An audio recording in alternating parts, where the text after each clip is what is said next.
година, честита нова година. Добър вечер на всички отново. За тази година първата ни среща с Надежда Димитрова. Искаме да ви приветстваме най-сърдечно. Получихме много въпроси през декември, през януари и решихме да направим първата среща възможно най-рано през януари, за да ви разкажем какво Надежда подготвя а, в идните няколко месеца и по принцип какво ни очаква през новата година. Има много нови обучения, които подготвяш, Наде, терапевтични групи. Ще ни разкажеш ли малко повече, преди да започнем с многобройните въпроси, които нашите участници, твоите клиенти са задали в групите? Може би първо да ни разкажеш така какво предстои през новата година, преди да преминем към въпросите. Здравейте на всички, честита нова година на всички, дано да е една успешна година за всички ни, добра и здрава. За цялата година не знаем какво ще се предстои, но за това, което в момента тръгва е първото нещо, което пуснахме, беше терапевтичната група. Тя се напълни за няма и 24 часа, дори пуснахме допълнителен ден. Поради повечето участници, останалите, които не можаха да влязат в тая, предполагам, че след около 2 месеца ще има следваща. Другото, което е интересно, предстои, че ще пуснем на този ритуала за измолване корени, който миналата година бяхме правили. Тази година имаше доста хора, които ми писаха, които не са могли да го направят и искаха отново да го пуснат. Да, подготвихме го, ще го направим пак в същия ден, в който беше и преди първия ден от източната нова година, който се определя в Сингапур. Има определени енергии и ще стартираме ние с източната нова година с този ритуал. Интересно от този ритуал, че ние работим с 7 поколения назад, като всеки един от предците ни по златна линия, така да се каже, по права линия, ние го признаваме, приемаме, даваме му място и се четат им специална молитва за всеки един от тях. Ритуалът е много силен. Миналата година имаше уникални ефекти за хората, които присъстваха на него. Тази година надявам се всички пак отново който го се е включил миналата година и го повтори, ще каже как се чувства. Пък за тези, които са за първи път, ще усетят какво е. Той има доста добър ефект, защото замества доста работа. Доста е констелационна работа. Ela Само deixa да depois помоля fora. да се спрете телефоните. Имат на някой участник, извинявай само секунда, някой не си изгасил. Така. Той ще бъде на 30 януари. Мари? И следващото, което предстои и стартира на 4 март, това е обучението по семейни констелации. Не съм предполагала никога, че ще стигна до там да правя и аз такива обучения. То е провокирано и по желание на хора, които са били при мен в терапевтичните групи, които са били при мен на разни обучения. Благодаря им. Това е оценка за мен, за начина ми на работа и за това как водя терапевтичните си групи и как водя изобщо констелациите. Доста добра група събра. Бях предвидила един брой участници, над които не бих си позволила повече да взема. Към момента, доколкото видях днеска, има останали 4 свободни места. Евентуално за хора, които могат да вземат, иначе групата си е пълна. Това е което. Колко време ще продължи това обучение? Може би да разясниш за тези, които не са го прочели Обучението, още. обучението ще продължи 3 месеца, март, април, май. Ще си има затворена група, ще има видеа всяка една среща. Видеята ще бъдат с достъп, с неограничен достъп за всички, за постоянно ще имат достъп до тях. А, Изцяло ще наблегнем повече на практическата част, отколкото на теоретичната, защото констелации се учат през практиката. Идеята е да им предам динамиките, къде, как и защо се откриват. Отделно към самите констелации искам да предам и част от системната терапия. Ще включим част от метода на универсалната терапия на Леонид, част от EMDR-а, разни техники за четене на полето и на хората, за развитието на интуицията и така насетне. В общи линии ще гледам да има една успешна конкуренция. Да си От дам една успешна по-малко конкуренция. всички неуспешни методи, един букет. Определено да. Решила съм, че ще дам всичко, което знам от констелациите, няма да спести нищо. Курса съм го определила 3 месеца да бъде, но зависи как върви динамиката в самата група. С опция съм да има допълнителни срещи, но всичко зависи от това как тръгне самия курс. Какъв е интереса, как схващат хората. Вече групата е доста активна, за което им благодаря. Гледам, споделят учебници. Аз им пратих литературата, която аз разполагам. Те си пращат още. До курса има около месец и половина. Знам, че голяма част от тях ще се запознаят с голяма част от предварителния материал, с книгите, учебниците на Хелингер, с ръководствата за водене на семейни констелации. В общи линии искам така да бъде курсът, че след като излезе човек от този курс, да бъде достатъчно самостоятелен да води семейна констелация. Замислям и след курса, евентуално да се направи продължение само за желаящите, които искат съответно, да се съберем някакво на живо, за да направим, да работим в полето и на живо и да видят разликата между онлайн и живите констелации, за да може да имат един цялостен подход и метод за работа. В по-надалечно след това очаквам ти да пуснеш така очаквани от тебе курс за емоционалното декодиране и Даване така и това. емоциите, да. Другото, което подготвяме с още една друга колежка, това е психология на отношението, но и на база на това, което аз подготвям и тя си има нейните ангажименти, решихме малко да го забавим и без това да ви се получават такива застъпвания, за да може и финансово, и времево хората да имат време за всичко, поради проста причина, че моето мнение е, че не трябва да отнемаме съботата и неделята на никой. Това е време за личност, но развитие, това е време за семейството, за почивки и така насетне. Затова ще гледаме да се сместим вечерите през седмиците, а те не са толкова много. В общи линии Значи, това е, което предстои за сега, което сме подготвили. в рамките на следващите 3 месеца също заполучихме и много запитвания дали може от сега нататък срещите, които правиме като тази, въпроси и отговори, да имат тема, да са по-тематични. Ще кажеш ли нещо и за това, че не всеки път ще е въпроси и отговори, ами ще минеме така поради големия интерес, нали, към по-тематичните. Ами ще го пробваме да видим дали ще се получи. Ще пуснем тема, ще подготвим по дадена тема.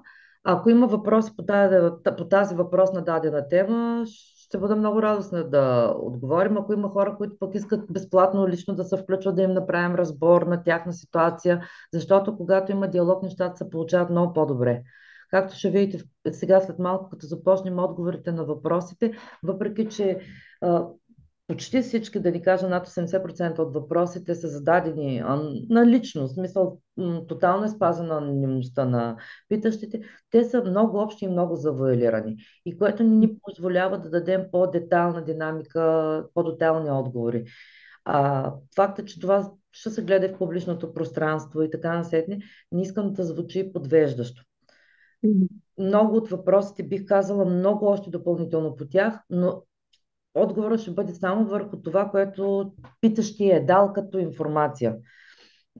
Когато нямам допълнителна информация върху това, няма как да имам и уточняване. Ако някой му чета въпроса и иска дори без камера, просто си включи, той няма да бъде записан, му задам някой друг уточняващ въпрос, да, мога да се разшири отговора.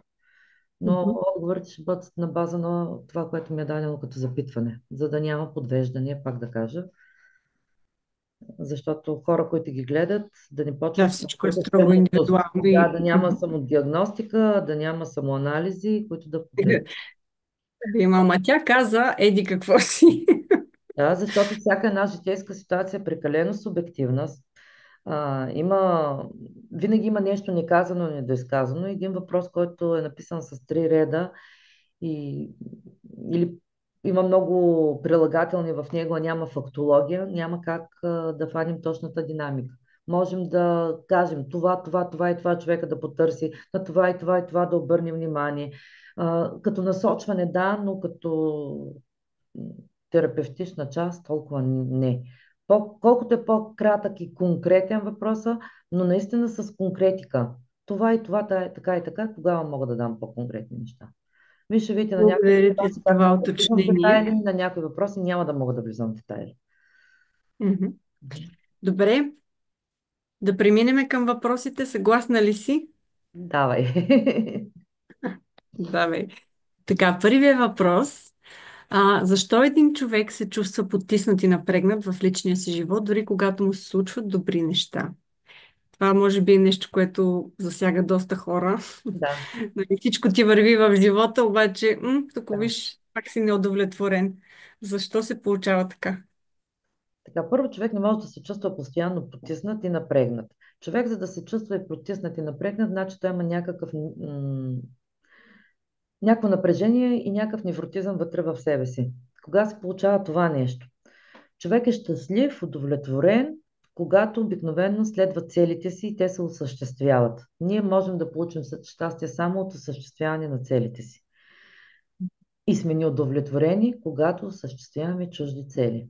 И въпросът е, чии цели и на кого иска да угоди въпросния питаш, затова чувства неудовлетворение. Другото За нещо, което кого живееш? да, Един вид. другото нещо, което оказва върху това да сме неудовлетворени, е когато в нашето детство, в родителското си семейство, сме възпитавани през сравнение и критика и се развива така наречената схема капан, неумолими стандарти. Да искаме да Мгм. надскочим Мимето, Иванчо, Петя и така насетне, да живеем в постоянно сравнение и да искаме да сме неудовлетворени от това, което притежаваме, да искаме и още, и още, и още, и още, и още. Това води до свръхизтощение. И човек не гледа какво има, не гледа чашата наполовина пълна, ами гледа наполовина празна и винаги търси пропуснати ползи. Мгм. И това носи пак до недовлетворение.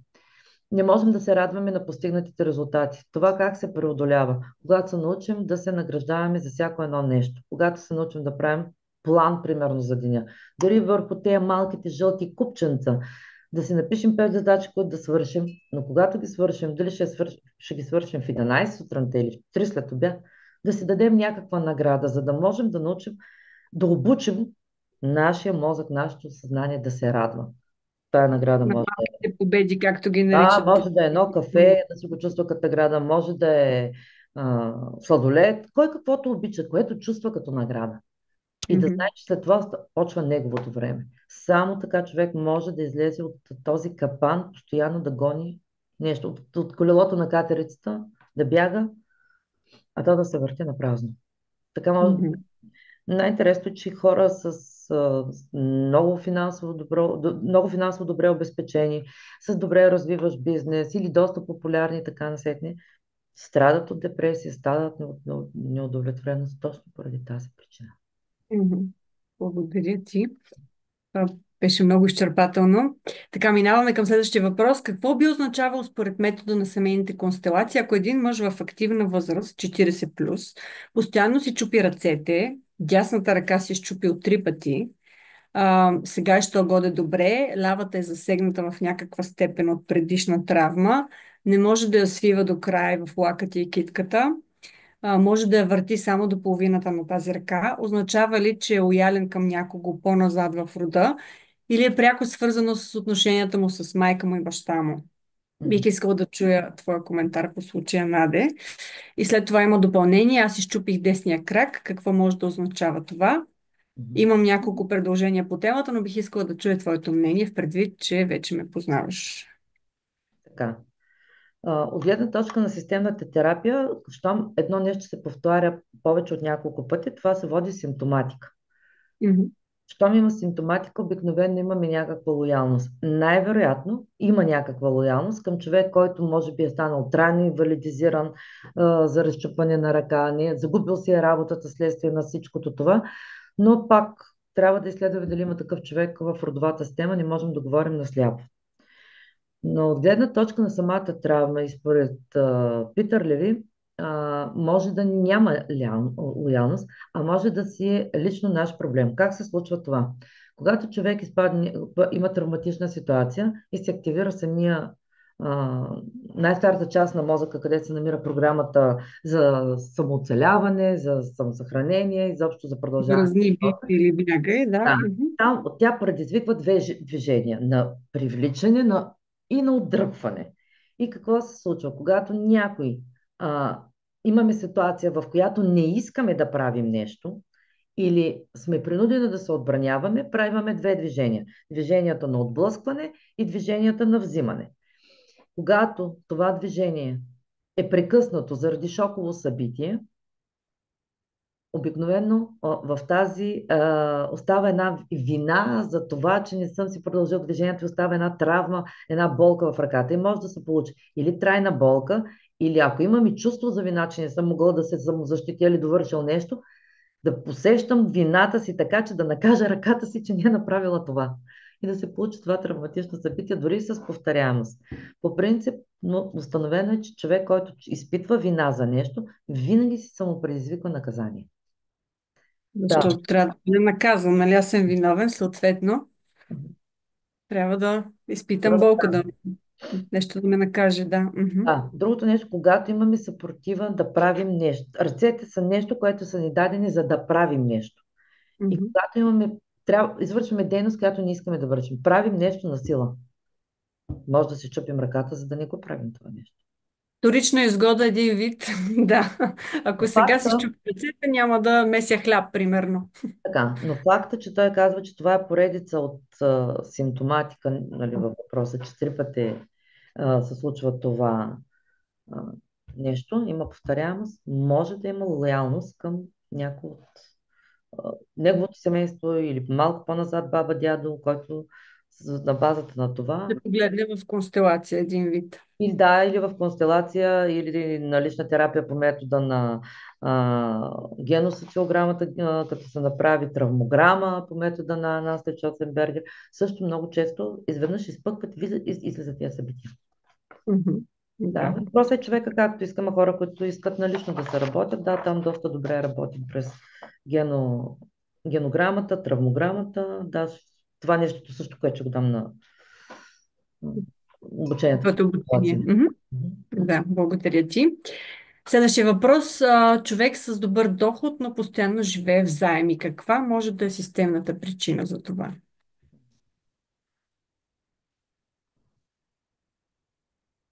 Има човек е с добър доход, но постоянно живее в заеми. Мгм. Първото нещо, което може да има лоялност към някой назад. Но факта, че той има добър доход и постоянно живее в заеми, има едно нещо, което моята професорка по хипнотерапия ни го беше разказвала и днес се пресетих за него. Много често в живота на човек заемите са движещата сила за той да живее. И когато живота е безмислен, и когато не намирам нищо друго, заради което да стана сутрин и да се чувствам енергичен, щастлив, Мгм. заема се оказва като един двигател. Като цел. Като И като цел. цел. Не? Като имам заеми, аз мога да се събуждам и имам цел в живота, за да ги изплатя, защото ако нямам заеми и не ги изплащам, едва ли не аз няма какво да правя. На съзнателно ниво човека може да си мечтае те да свършат, да отиде на почивка, какво ще си купи и така насетне. Мгм. Несъзнателно ниво, само ако имам заеми, аз имам цел в живота. Това е едната динамика. Другата динамика е, че при условие, че той има и добри доходи, значи предполага, че е в добри отношения с майка си, що може да получава. И там връзката е добра, но да има някъде лоялност. Мгм. Да. Добре, благодаря ти. Пак човека, жената или мъжа, който е задал въпроса, може да го зададе този въпрос и налично. В смисъл на лична констелация. Кога за Когато започнат поголовно да се развалят зъби един след друг, доколкото знам, зъбите са рода и връзките ни с корена, но ако знаеш нещо повече по конкретика и специфика, предни, задни, горни, долни, всичко, което знаеш за зъбите, ако можеш да споделиш. Зъбите, освен че са ни връзка с рода, те са част от костната ни система. И много често, дори погледнато от гледна точка на психосоматиката и германска нова медицина, тук имаме териториален конфликт. Другото нещо, за което и защото интересуват ги така, предните зъби са зъбите за захапване. Това е за оцеляване. Човек, който му е трудно да оцелява, му се разбутват предните зъби. Кучешките зъби са за разкъсване, за самозащита, Мгм.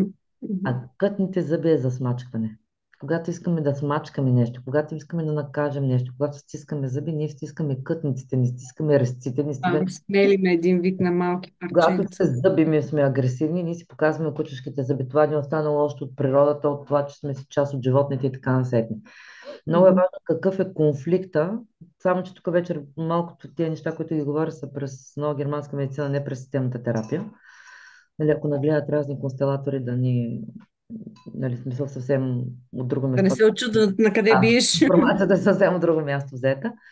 Да, така, зависимост от конфликта, в който е изпаднал човека, за, зависи кои зъби ще му се разболеят. Това е от психосоматиката и германска нова медицина.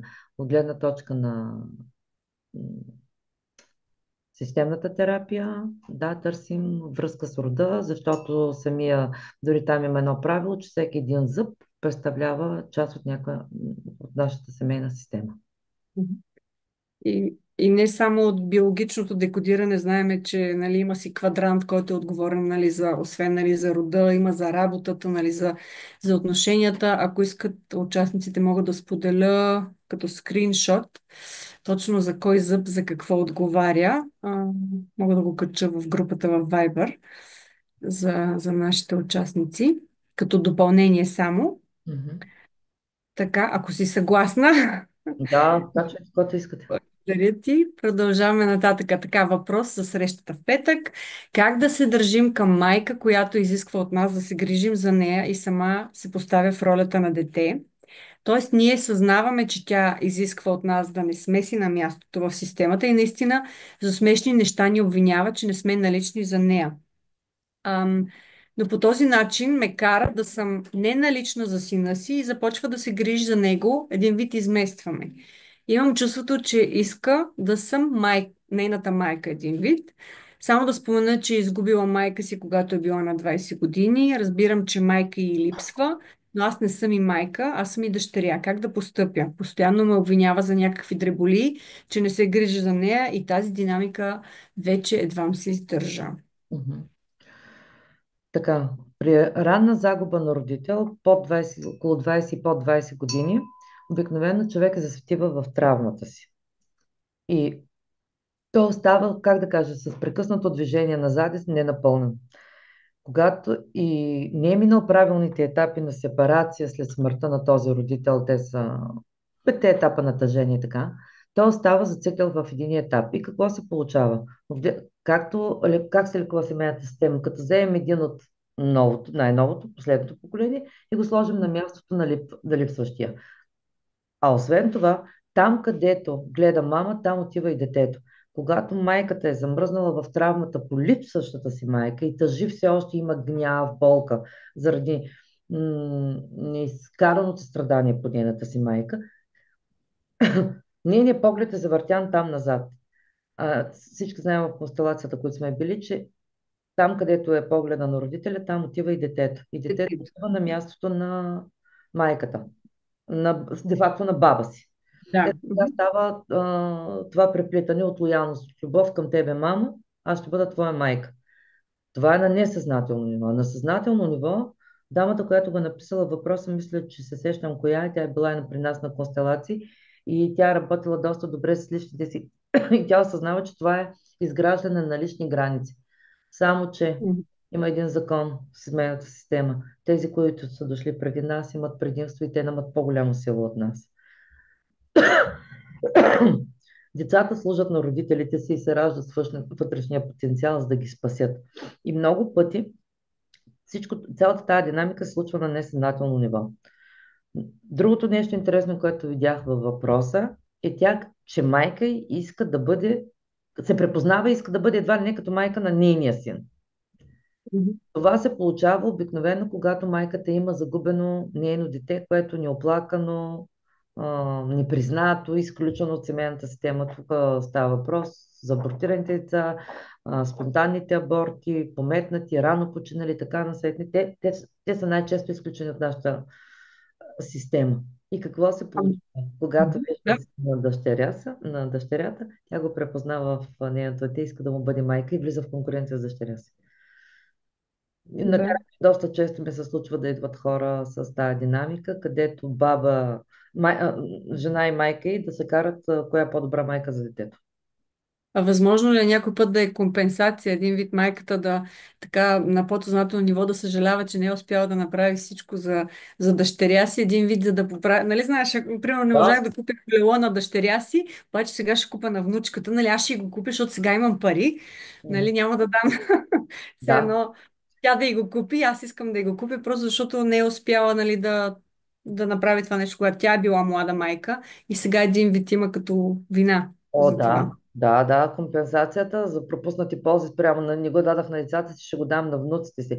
Обаче, когато се случва тази компенсация, обикновено има добро отношение и към дъщерята, и към така. Аз се радвам, че това дете е на моята дъщеря и затова ги правя тези неща, защото той е моя внуч. Докато тук тя казва, тя иска да му бъде моя майка и влиза в конфликт с мен. И те се карат за това дете. Мгм, Трябва мгм, да е мгм. по-добра майка. Поне това, което виждам в въпроса и разсъждавам върху въпроса. Сега, ако сме наживо, съвсем други неща ще питам и съвсем. Да, със сигурност. Добре. Така, продължаваме нататък. Според семейната и системна терапия, възможно ли е сексуалните отношения да повлият на финансите ни? Например, да ни идват допълнителни приходи или да започнем да губим пари. Или отношенията с даден човек ще се отразят в поколението напред, а не на нас самите. Просто мъж и жена се срещат, правят секс, имат връзка за известно време и след това жената започва да получава идеи за бизнеси, опитва се да ги развива, но все не й се получава. А преди срещата с този въпросния не е имала нито идеи, нито желание за бизнес. Мгм. Така, първото, което ми беше целият въпрос интересно, да, говорим за сексуални отношения между мъж и жена. Среща се така. Тези хора изневеряват ли, женени ли са, самостоятелни ли са се срещат с това партньор, защото това има много голямо значение, когато се коментират тези неща. Да предположим, че това са просто един мъж един свободен мъж и една свободна Връзки. жена, нали? Защото няма уточняване в самия въпрос. Когато мъж и жена се срещнат, те обменят енергия. Нали, жената дава част от нейната, мъжът част от неговата енергия. Да, има баланс. Даване, получаване. От това, което е писано във въпроса, не е бил случайен секс, просто еднократен секс. Тук говорим за имат връзка, което значи, че хората, когато имат връзка, те не обменят само сексуална енергия. Те обменят и думи, и идеи, и всичко. Между тях се обменят много неща. И планове, може би. Така. Какво се случва? Винаги, ако един е по-отворен финансово на тема бизнес, той споделя с партньора си. По същия начин жената може да се е чувствала изслушана, подкрепена от мъжа и така насетне, и да се чувства пораснала спрямо него. И нормално е, колкото човек се чувства по-пораснал, толкова повече да му идват идеи за бизнес, и за работа, за нови планове в живота. Така, но факта, че те не се осъществяват, това значи, че въпросната дама продължава да бъде в детско-юношеска позиция и както е казал и Хелингер на децата, Бог им дава пари за семки бомбонки. За тях се грижат родителите. Деца бизнес не правят. Другото, което е съзидателната енергия, нали, един вид изобилието, то е връзката с мама, един вид, за да успееш наистина да родиш нещо, да създадеш бизнес, трябва да имаш много добро отношение с мама, нали така? Но най-вече трябва да си пораснал.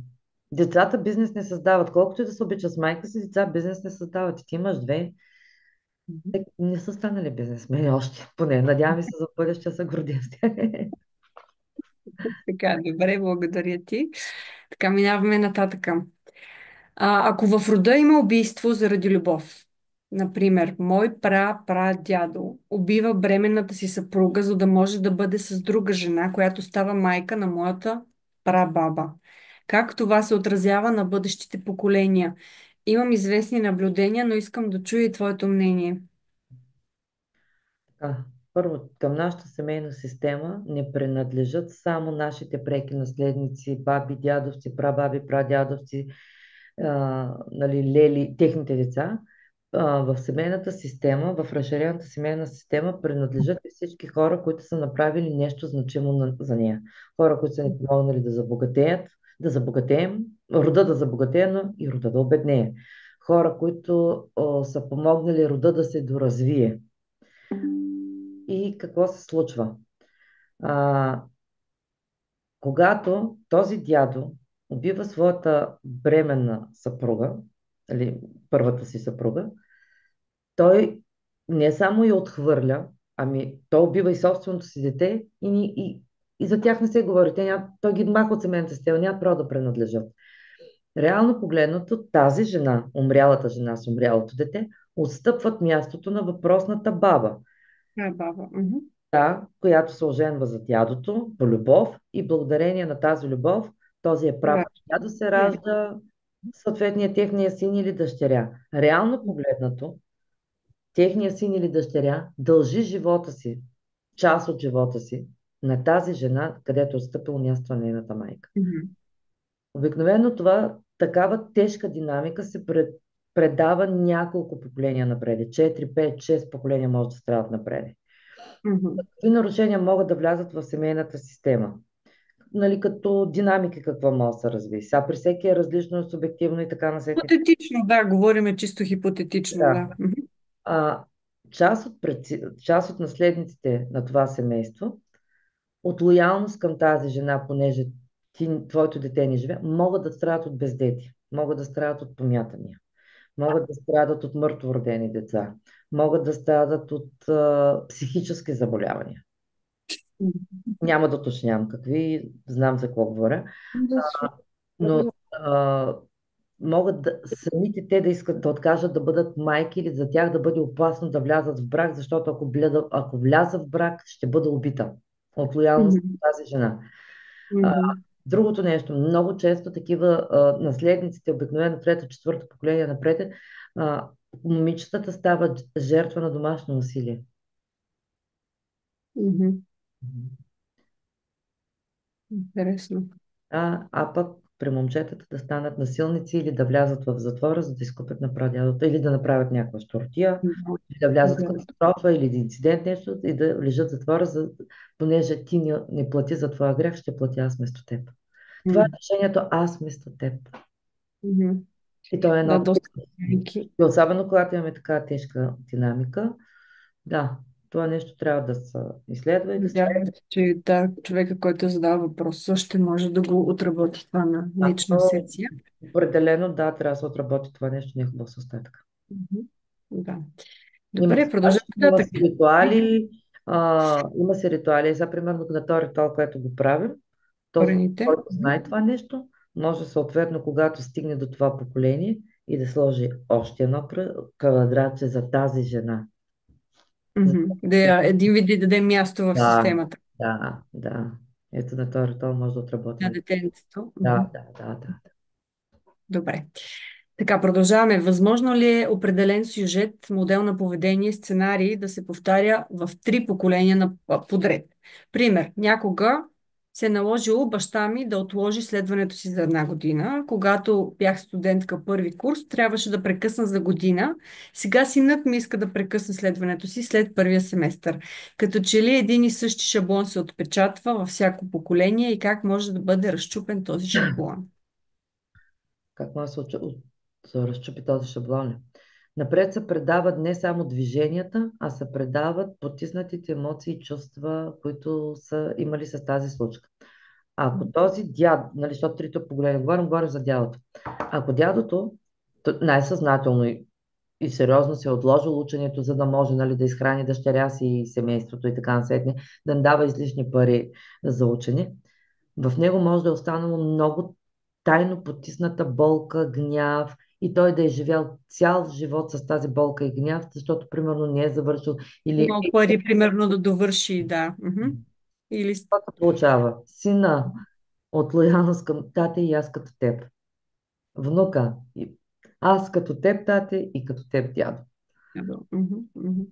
Това се прави или чрез ритуална техника, или през семейната констелация, когато помолим дядо да гледа си ни по-добре очи на нас. И тати. Мгм. Да, Защото приемам други благословията на... племена, които са изобилни, в които нещата се случват по различен начин. И така насетне. Мгм. Да. Добре. Работи се Така. определено с това. С Мгм. ситуацията, с чувствата и болката, която е останала там. Защото те карат ситуацията да са... Защото случката се знае. След като тя се знае, би трябвало да не се повтаря. Но явно има нещо друго останало с тази случка. Болка, Да. ня, Мгм. Което е дадено нататък. съжаление, обида. Мгм. Да. Добре. Така, Наде, имам няколко въпроса за решаване на какви казуси най-често помагат семейните констелации. Така, въпросът е много общ, но ако може да направиш някакво обобщение въз основа на твоя опит. Съответно, има ли казуси, в които не работят, а е нужен друг метод? То е много индивидуално, ама може ли само с една или няколко констелации да си разрешим, изясним, приемем и съответно да променим някакви важни за нас неща? Или трябва да се работи по-комплексно с други методи и ако е така, кои са най-подходящи? Така, една констелация може да направи много, но може и да не е достатъчно. Защото много пъти зад един проблем или заради едно неудовлетворение или така, могат да стоят няколко динамики. Мгм. Когато се постави констелация, в полето излиза не повече от една или две динамики. И те са част от проблема. Да, отработваме го, но проблема не се решава. След известно време, може би ще излязат други динамики. Трябва да се изчисти, за да може да се реши проблема. Това е едното. Някой път, ето, примерно, идва хора на констелация за излишни килограми. Какво се крие зад излишните килограми? Ами зад излишните килограми може да напишем такъв списък, какво се крие.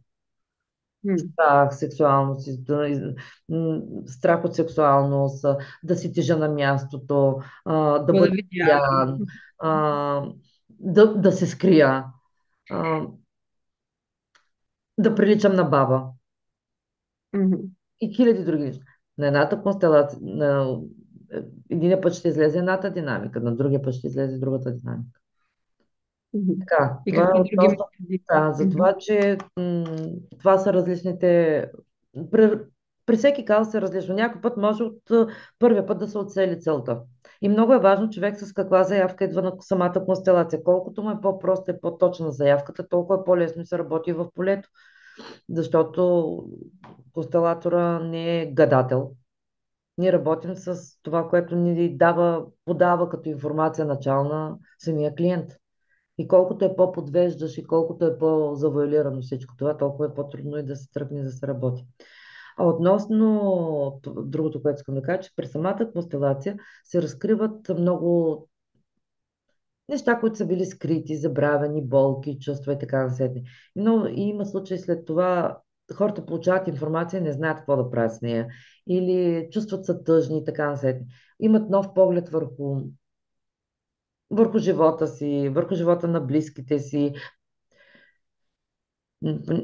излизат потиснати, скрити, запечатани емоции, травми и така насетне. Да, хубаво е след това, когато човек не се чувства окей, да си вземе няколко часа с терапевт. Имат много добри методи за това. Един от тях е EMDR, който работи с несъзнаван, с научно признат метод, който се учи и се преподава официално.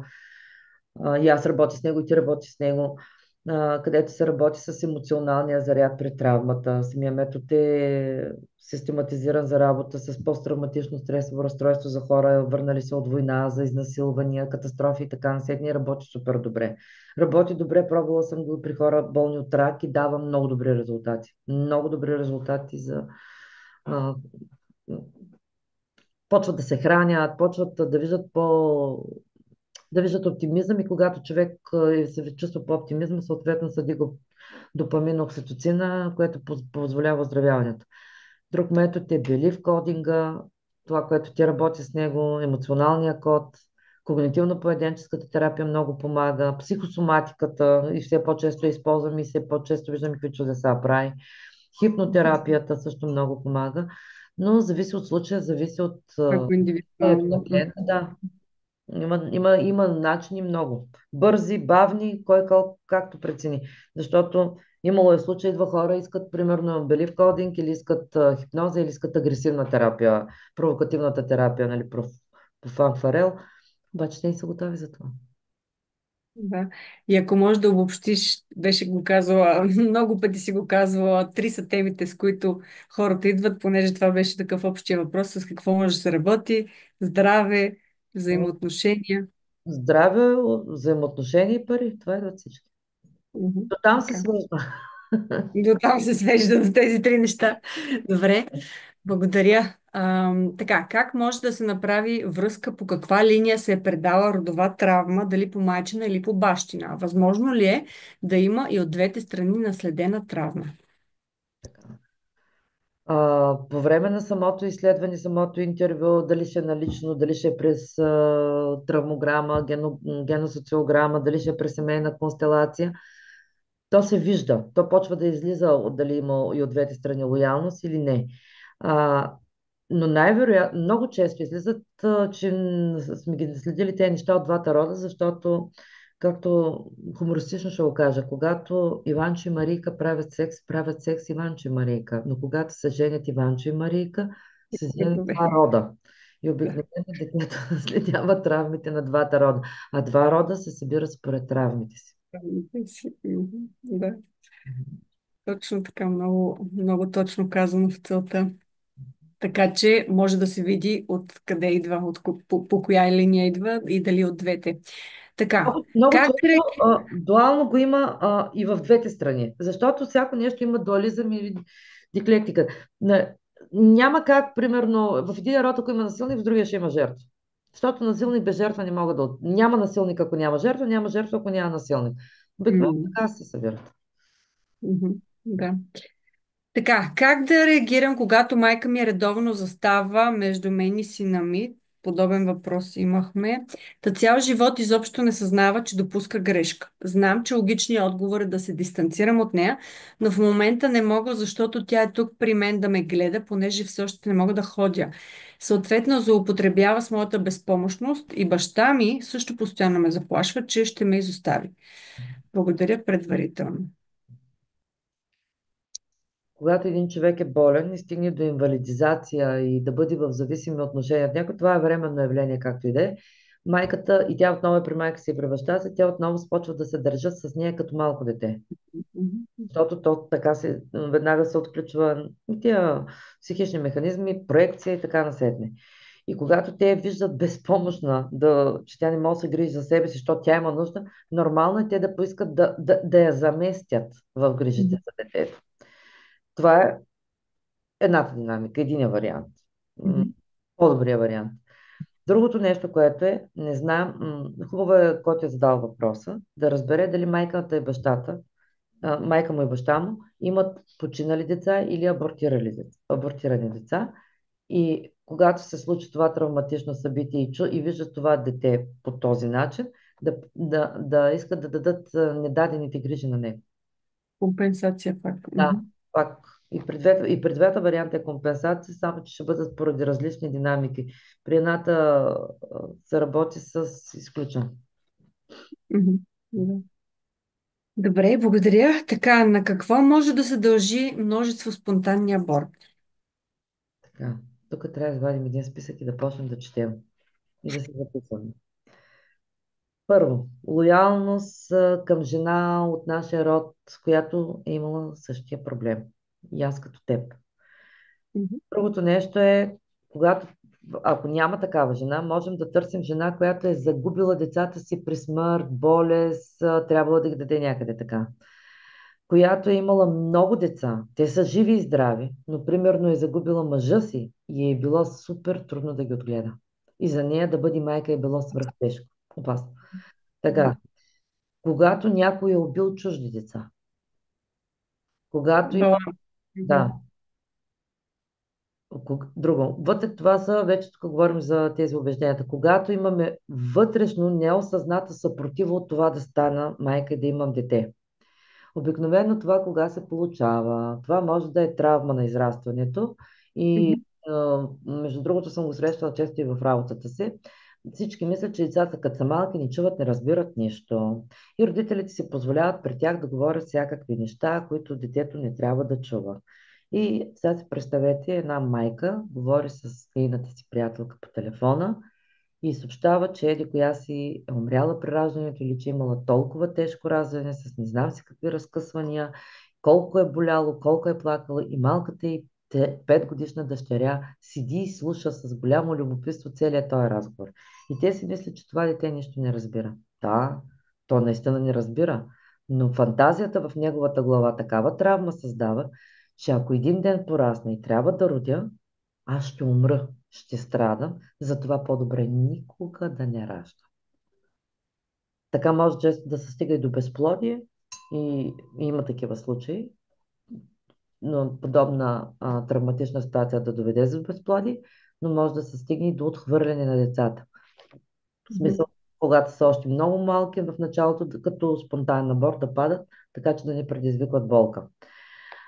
Другата нечеста динамика, за да има спонтанни аборти, когато се срамуваме от происхода си, от родителите си. Как да продължава с този род, като се срамувам от него? Мгм.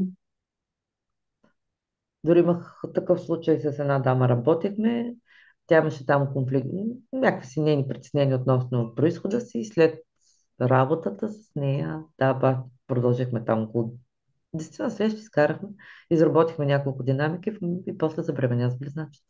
Аз ти разказах случай. Инсталационни бебета. Супер.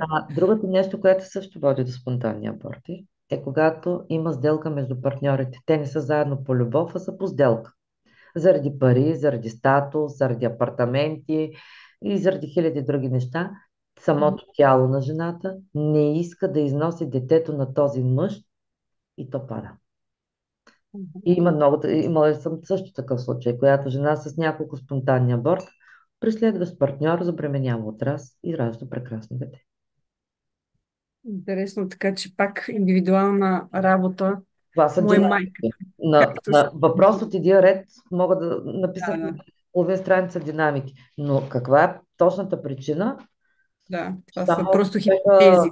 да, което дойде на лична работа, как се е развил неговия живот, с какъв партньор живее, каква е причината за абортите и какво се случва там назад, само тогава може да разберем точно с която всичко трябва да работи.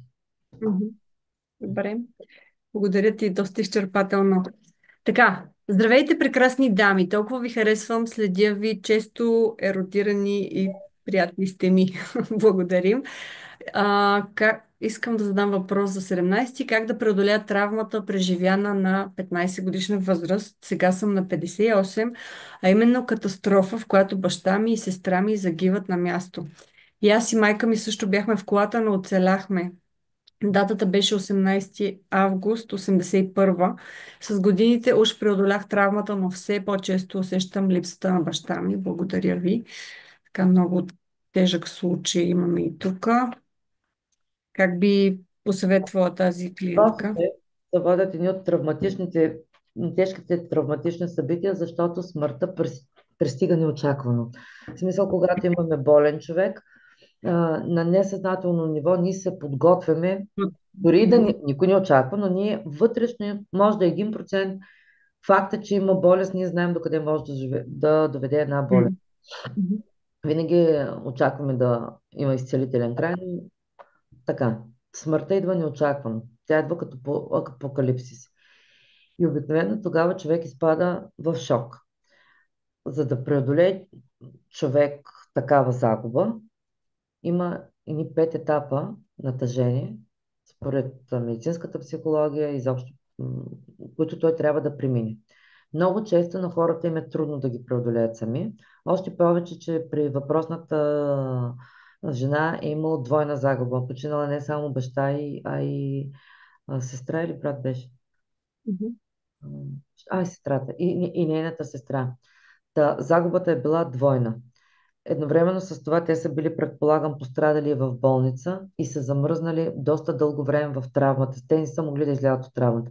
Тя се е окупитила, събрала си или да продължи, но това, ако приемем, че е така сме го смачкали, като е тая мишка, като Енергията е, да, Като захвана. енергия, като един черен магнит стои вътре в нея. И какво се получава? Обикновено някакво подобно събитие или някъде, ако че смърт, дори на напълно непознати или новините могат да отворят този тригер и тя да изживява всичко наново. Другото нещо, което е най-нормално е баща и да й липсва, след като тя не е успяла да затвори този гешталт в собствената си глава, че да, ние идваме сами и си отиваме сами и сме смъртни. Просто сме смъртни. Моите съболезнования, знам от лично изживяване, от личен опит и аз минах през всичкото това.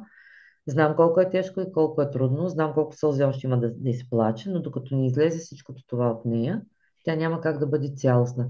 А само човек, когато е цялостен, може да продължи напред. Мгм. Така, благодаря. Така, здравейте. Искам да задам въпрос и да остана анонимна. Така, нося ли семейна родова обремененост за себе си и децата ми? В последно време забелязах, че аз и дъщеря ми имаме еднотипни взаимоотношения с лицата от мъжки пол. Ще успея ли да прекъсна това? Да, тук пак говорим за повтаря се сценарий. Мгм. Но този сценарий се повтаря хем, мамо и аз като тебе, нали, гледам от гледна точка на констелациите, но от гледна точка и на гешталтерапията, и на всичко останало. Това се просто повтаря на житейски сценарий, защото детето това е видяло като малко в Модел. българското си семейство. И когато особено е видяло страдащата си майка, която трудно е пуснала партньора си, което е съвсем нормално, за детето остава програмата в главата. Мъжете са изоставящи, нараняващи и еди какви си. И това става зоната на моето познато за мъж. И когато ние срещнем хора и се наредят петя мъже срещу нас, ние ще изберем точно този, който ще ни предели. Точно същото, защото само това ни е познато, ние знаем в това как да реагираме. Това е от поведенчески модел. От другото, което е от гледна точка на енергия, на констелации и така насетне, тук може да се направи една сепарация с майката на тема мамо, не е нужно да бъда като теб, за да си принадлежим. Аз мога да Мгм. бъда щастлива, да изградя добра връзка и въпреки всичко да бъда твоя дъщеря. Това е правото с несъзнателното, става чрез хипнотични техники, става чрез, като се Мгм. Така става чрез че, драма. добре, да, може, може да се прекъсне този Има сценарий. много, да, много варианти, зависи как предпочита човека, дали на семе да го направи, дали да влезе в група. А, да. Благодаря. Така, какви последствия може да има за дъщерята, когато в рода й, по бащина и майчина линия има много починали пеленачета по време на раждането? Мгм. Това е като при спонтанните аборти, рано починалите деца, спонтанните аборти, те се водят така. Може да е първо, може да няма абсолютно никакви последици. След като това се знае и се говори за тях, и се говори, примерно, баба има три спонтанни аборта, еди кой сте. Това значи, че на тези хора им е дадено място в семейната система. Нали, това е целта. Нещата да бъдат Да. м, проявени, Признак. признати и приети. Така, но ако детето, примерно, има два спонтанни аборта при него и е родено, то това се води трето място Мгм. в актуалното семейство. Но ако мама и тати постоянно му казват, ти си първото дете, първото дете, ми не, е първото дете, третото е. И тогава може да се получи преплитане с съдбата на починалите деца. Като динамика, какво може да се случи?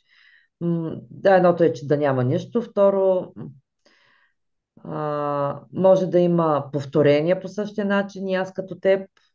Другото нещо може да има бездетие, опасно е да родя деца след като те веднага ще умират и така насетне. Мгм. Много често, обикновено, когато има починали деца пеленачета прераждани, при следващото поколение води до проблем с забременяването. Страх, че ако родя дете, то ще почине. Точно както децата. Защото как се предава травма и как несъзнателно травмата е трансгенерационно. Да, виж, може да го оставим за следващата ни среща, направим на тая тема. Ще бъде Мгм. интересно. Да, интересно е. И дъщерята може и да води, може би, такъв по рисков начин на живот, нали, един вид да подхване някоя професия, така да е на ръба, нали, на смъртта, както казват. Един вид, като аз те следвам. Добре, ще направим цяла среща по този въпрос. Така, имам въпрос за утре. При положение, че дядото на майка ми е имал много дългове, това има ли връзка с случващото ми се? Безработна съм в момента и все ме махат от работите, които започвам. Предварително благодаря. Мгм. Така. Първо, много е важно дядо защо е имал толкова много дългове. Дали защото е ходил по кръчмите, по кръчми и по жени и ги изпил парите и затова е имал дългове. Дали защото се е занимавал с хазарт, или Мгм. защото някой му е отнел къщата и е трябвало да вземе дълг, за да се построи нова. Дали е взел дълг, за да заведе децата си на лекар. Дали е взел дълг, за да изучи децата си. Много е важно този дълг за какво е взет. Не е Мгм. просто дълг, защото ако той го е направил с това, да, от лоялност можем да имаме дългове, но тук въпросната дама пише нещо интересно. Безработна са в момента и все ме махат от работа и ме отхвърлят. Най-вероятно този човек му навежда на мисълта, дори точно в момента се сетих за това, че той е имал дългове поради не толкова добра причина да има дълг и е бил отхвърлен. Бил е заклеймен като лош отхвърлен и по същия Мгм. начин от лоялност към него тя може да бъде отхвърлена от работодателите си. Но Мгм. това е, говорим за трето поколение назад. По принцип, човек, който не може да получава, а тя след като не ходи на работа не може да получава, най-вероятно има и конфликтна ситуация и претенции към собствената си майка. Човек, който не има претенции към майка си, каквито и да са те. Няма значение каква е майката, нарциско, убиец, психопат и каквато и ще да е. Тя е направила най-важното. Родила ни е, дала ни е живот и ние сме тук и сега, дори можем да си позволим да пишем по компютъра. Така, не могат да, който не може да получава от майка си, не може да получава изобщо в живота си. Мгм. Получаването го имаме от мама. На тема да се задържа на работа и да израсна в иерархията и да бъда оценен, това са претенции към бащата. Мгм. Работа с майката, с бащата и отделно, ако може клиентката да се поинтересува дълговете на дядото, за какво са. Благодаря ти. Каква причина има да има Последни два толкова? въпроса, мисля, че и три.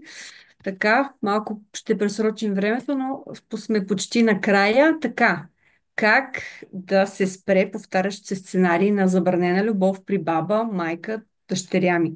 Нещата тръгват много добре и после момчетата се отдръпват по незнайни причини.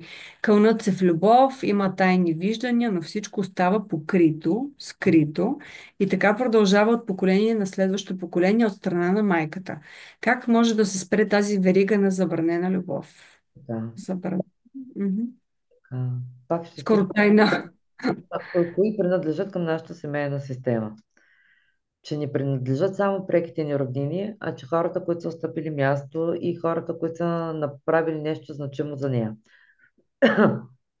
А ако има изключени първи значими любови Любови. в живота на мама, на тати, на баба, на дядо, хора, които са отстъпили мястото или са имали паралелна връзка и са останали и са страдали заради това, да, обикновено най-младият член взема на колективната съвест и го слага на мястото на изключения. И какво почва да прави? Да влиза в същите триангулации. Второ, ако сме осъждали нашия баща, защото си имал любовница, вероятното но е или аз да вляза в триангулация да си намеря любовница, за да разбера, че съм същата като баща си, или другия вариант е мъжа ми да го направи същото като баща ми. Мгм. Интересно. Да видим коя си избирате. Да. Лична сесия. Така. Кой си Добре.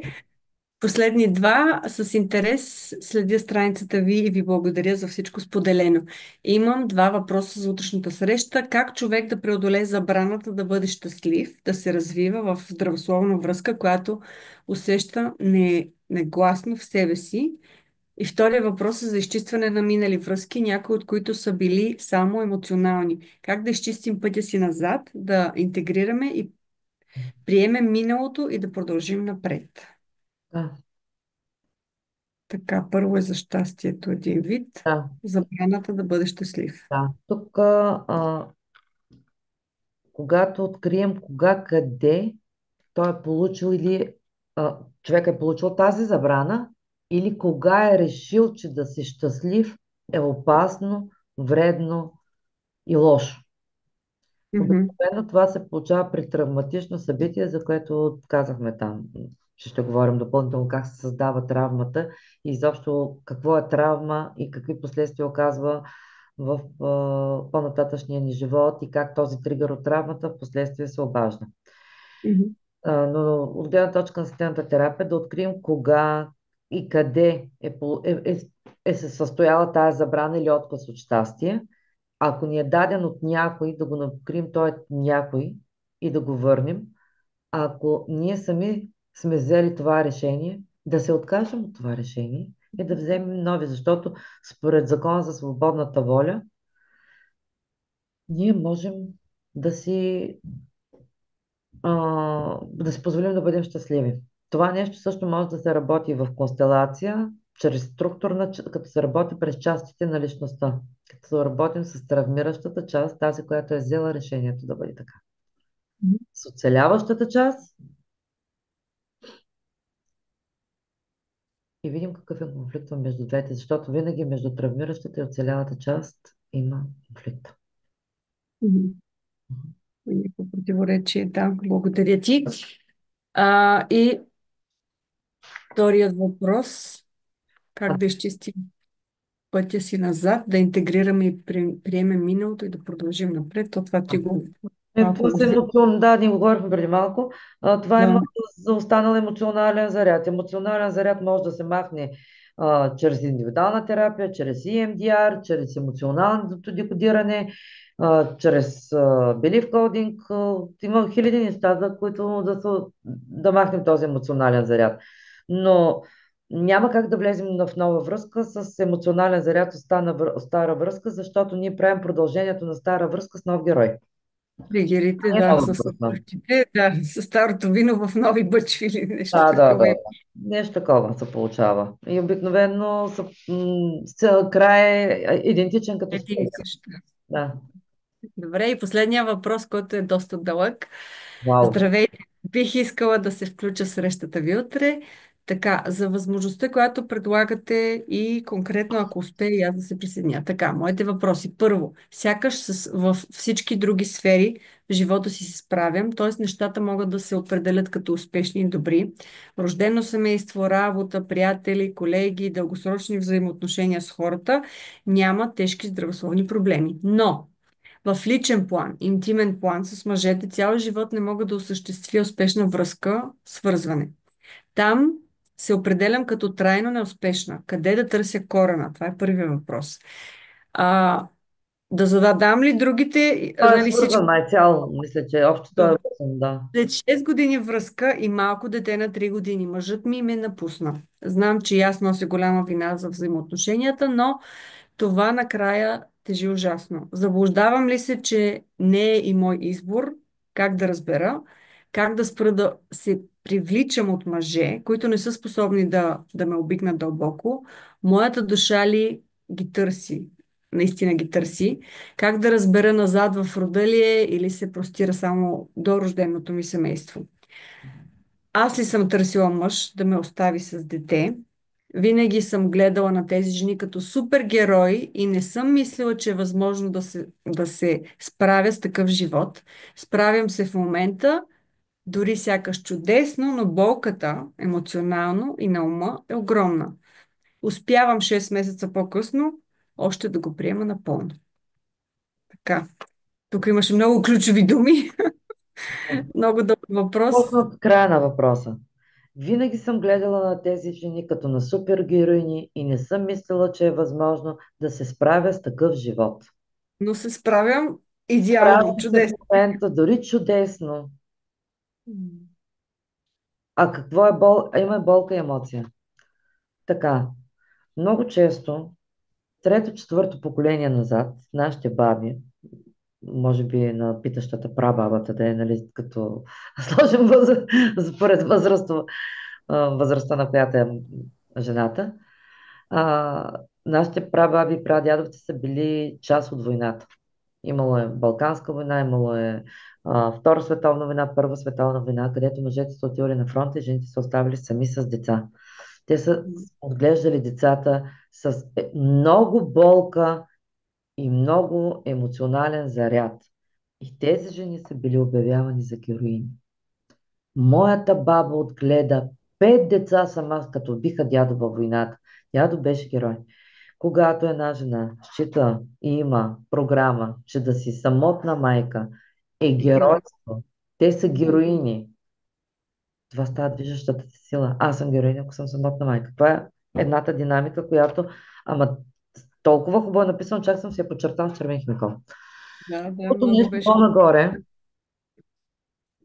и е хубаво жената да разпита дали има жена, която останала сама, да е отгледала децата си и да се счита едва ли не за супер успяла, за героиня, до която може да е успяла и къща да построи, или което е направила геройства, за да отгледа децата си сама. Другото обаче по-нагоре. След 6 години връзка и малко дете на 3 години, мъжът ми ме напусна. Знам, че аз нося голяма вина за взаимоотношенията, на това на, а, накрая тежи ужасно. Имаме вина, имаме наказание. Как да съм щастлива с някой, когато се чувствам виновна?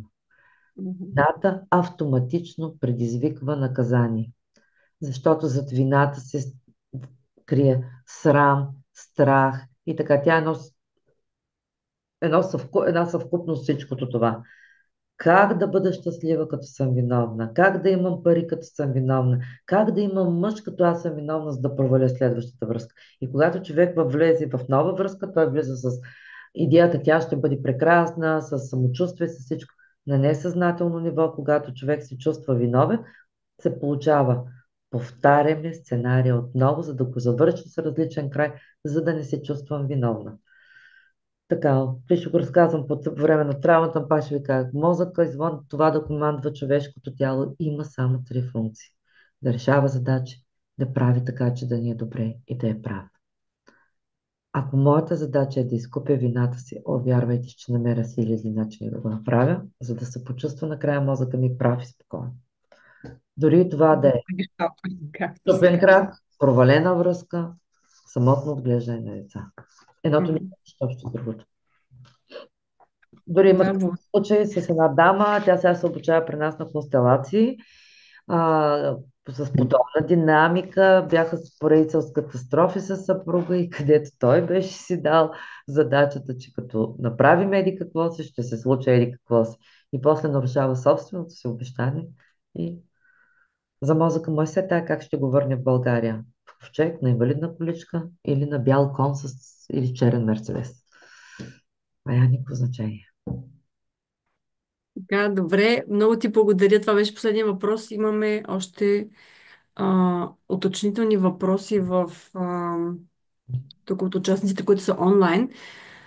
Може ли и тук да попитам за ръцете? Разбрах, това е може би за счупените ръце и крака към този въпрос. А какво означава за само една седмица или две да си нараниш краката, накрая да травмираш гръбнака, така че да останеш на легло? Тук малко ми звучи като вторични изгоди. Нали? Другото нещо, Само легло мога да се почивам, ако остана на легло, да, няма да ходя на работа. така. Между другото, днес говорих с една колежка и в менторската програма, дори на Юлия Евлия в момента точно това се коментира, че в момента сме в периода на ограниченията. И когато ние сами не можем да си дадем ограничения за нещо, уви някой друг или Вселената ни ги дава.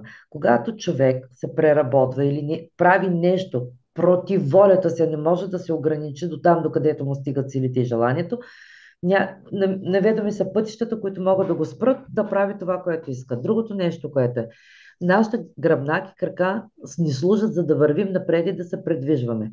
Ако аз имам съпротива да ходя там, където съм тръгнал, ще направя всичко възможно, за да не стигна. Ако много често и преди децата си има, преди класно или преди когато ще тръгне точно в понеделник на училище и когато два дена е ревал да ни ходи на детска градина, да се събуди в понеделник сутринта с температура и се сопали в нас. Класика в жара. Мой син имаше един такъв момент в детската градина, никога няма го забравя. Ставаме сутринта и той казва, аз го правя за градина, той казва, мен днес май ще ме боли стомаха. Не е много сигурно, но май ще го боли стомаха. А ако не отидеш на детска градина, ще боли. Ами не. Ето Мгм. така, несъзнателното прави конфликт с нашето съзнателно. Да, на къде не Така. иска да се предвижва човека и от какво иска на къде не иска да отиде, да трябва да остане вкъщи по втория начин. Мгм. Така, много съм съгласна с тебе. И погледни, само имам един въпрос, но мисля, че този по-скоро да го отговориш налично, защото не мога да се сетя към кой от въпросите е това.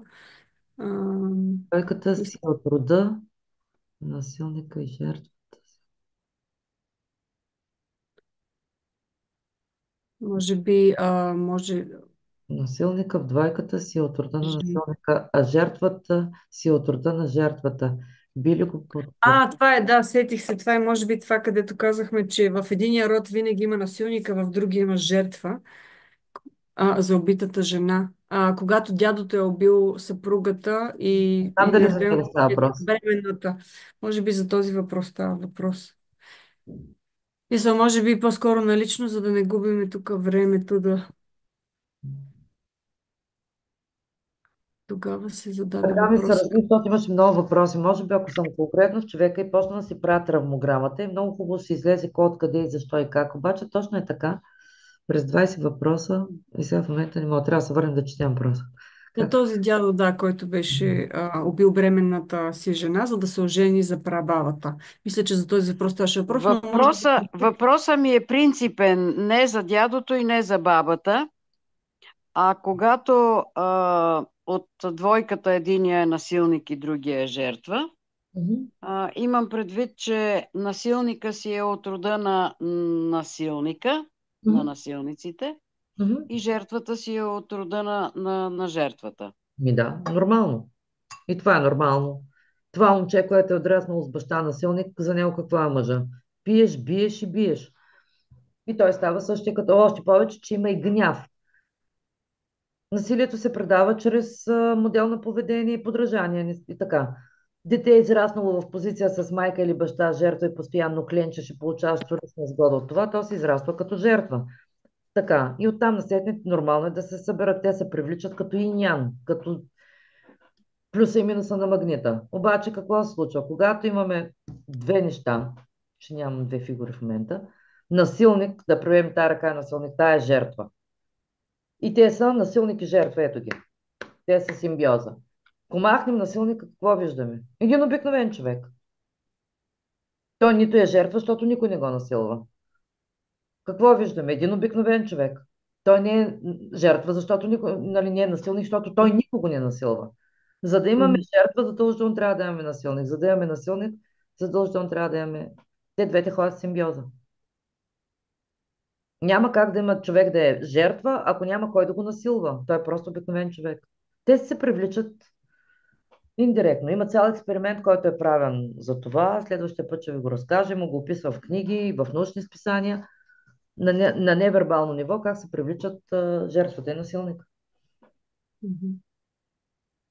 Така, добре, благодаря ти. Израснало- Успяхме да Да, говорим. човек израснал в жертвено семейство, възпитаван през жертвеността, през това да бъде угоден, търпелив и така насетне. Най-вероятно е да се намери насилник. Той насилника трябва да насилва някой, който ще го търпи. Няма да насилва някой, който няма го търпи. М, Да. Така. Добре, една минута за последен въпрос. Някой, ако много спешно иска да се свържи и да зададе въпроси, не е успял. Ако не, ако няма, броя до 30, до 60. Ако няма въпроси, много ви благодарим, че днес бяхте в такъв голям състав. Толкова много хора се включиха онлайн. А за тези, които не са успяли, ви приветстваме да гледате цялата среща. Тя ще бъде качена онлайн в Facebook групите на Надя и в моята. Да, Благодаря приятно ви. успех. Моля. Най-вероятно утре. Сега ще оставя А, записа. утре няма, няма да бързаме, докато се обработи видеото. Петя, да, и ние благодарим. Благодарим на всички. Очаквайте следващата ни среща. Както казахме, веднъж месечно ще има такива срещи. Може би по-нататък ще са по-тематични. Много се радваме винаги да сме полезни. Благодарим на Надя, която винаги има отговор за всичко. И желаем приятна вечер, приятен уикенд, петък вечер. Сега може да излизате 9 часа, който да не е само сериозни неща, но и малко забава да има в живота. Спокойна вечер и до нови срещи. Чао, чао! Чао, чао и от мене. Пожелавам ви един прекрасен уикенд и ще се радвам следващия път, като задавате въпросите, просто да има повече конкретика. Колкото по-конкретен е въпросът, няма се налага да има уточняване и ще получите много по-добър. На част от въпросите съм отговорила налично директно, защото не бяха подходящи за ефир, защото имаха по-особени теми в тях и така. Лека вечер и от мен. Лека вечер. Чао, чао!